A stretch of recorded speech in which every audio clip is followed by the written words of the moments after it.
Hello, welcome to my YouTube channel আগন্তুক। Hello বন্ধুরা, আজকে চলে এসেছি। দেখো কোন কোন জীব অন্য গাছের মূলে বসবাস করে। কোন কোন জীব অন্য গাছের মূলে বসবাস করে? মুগ, মটর প্রভৃতি শিম্বগোত্রীয় গাছের মূলে বসবাসকারী ব্যাকটেরিয়া অণুজীব, যেমন রাইজোবিয়াম।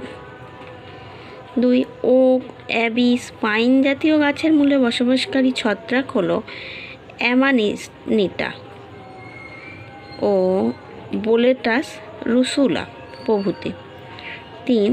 পেঁয়াজ, সয়াবিন, স্ট্রবেরি প্রভৃতি উদ্ভিদের মূলে বসবাসকারী ছত্রাক গ্লোমাস, ফোমিস প্রভৃতি। এই সমস্ত ছত্রাক উদ্ভিদ মূলে মাইক্রোরাইজা গঠন করে।